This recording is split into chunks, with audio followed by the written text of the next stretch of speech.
Ku dakata kada ku wuce ku tsaya ku ji gaskiyan batu akan fim ɗin Labarina. Fim ɗin Labarina ya shahara ne wajen sanar da yadda ake soyayya da kuma nishaɗantarwa.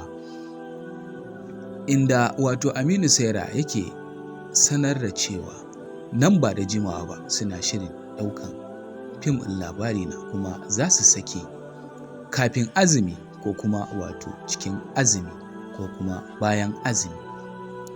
A irin lokuta ƙwaya ukun nan za su iya sakewa a kowane irin lokaci. Fatanmu sai dai mu ce Allah ya sa ƙoƙarin da suke yi ya taimaki addini addinin musulunci. 'Yan uwa musulmai, zan yi amfani da wannan dama da kuma amfani da wannan lokaci domin lokaci shi mai wucewa ne. Sanar da mu cewa mu bi Allah kuma mu bi faɗin Allah, mu bi manzon Allah sallallahu alaihi wasallam kuma mu bi koyarwarsa.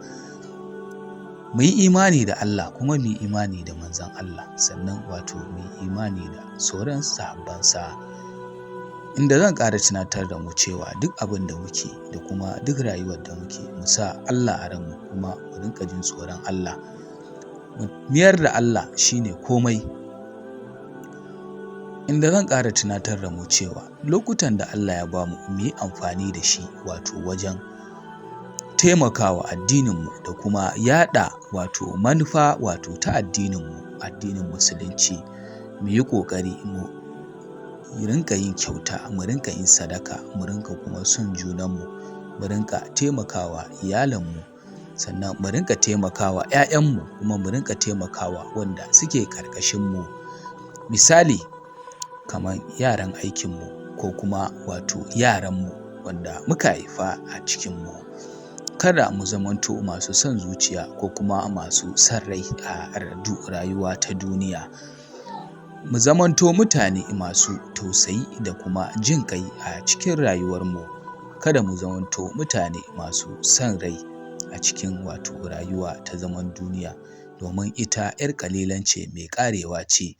Sannan mu tabbatar da cewa duk abin da muka ji sannan muka gani sai Allah ya tambaye mu.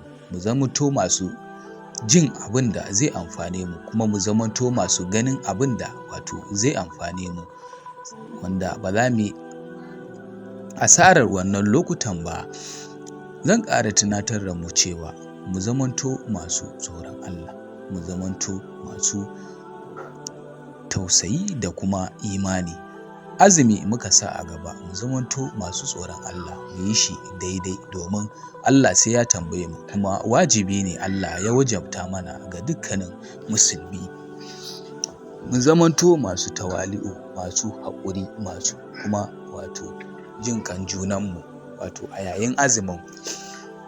Mu zamanto masu tsoron Allah, kada mu shiga bangida ko ɗaki ko kuma wani guri mu rinƙa shan ruwa. Mu ce ba wanda yake kallon mu. Mu sani cewa Allah yana kallon mu duk abin da muke yi. Allah ya hana mu irin saduwa da iyali yayin da muke azumi, amma za ka iya saduwa da iyali lokacin dare ya yi, bayan an sha ruwa kenan. 'Yan uwa, mu guji zuwa hira gurin budurwayenmu, domin haka da muke zuwa yana haifar mana da waɗansu matsaloli. Sannan mu sani cewa ko da azumi ya yi, idan muka je shaiɗan zai rinjaye mu mu yi abin da ba shi da kyau.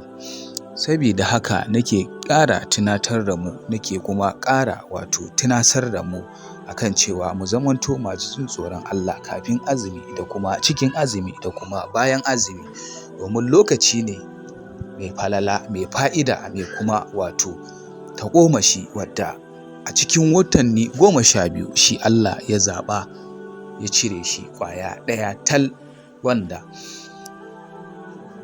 yake da amfanu, wanda idan kai abu ɗaya Allah zai ninka ma ladanka na lada idan ka yi. Idan kuma ka yi abu na zunubi, shi ma nan zunubinka za su ninku. Saboda haka mu yi amfani da damar da Allah ya bamu. Mu sani cewa waɗansu war haka wacce shekaran suna nan da ransu za su yi azumi, wa'yansu kuma yanzu ba su nan domin lokaci ya yi halinsa. Mu da Allah ya ba mu wannan lokaci ya kuma ba mu dama mu zamanto masu tsoronsa, mu zamanto masu kyauta, masu sadaka, mu zamanto mun amfanu kuma mun amfana da wannan lokaci da ya ba mu. Kada mu zamanto mutane wadda ba su da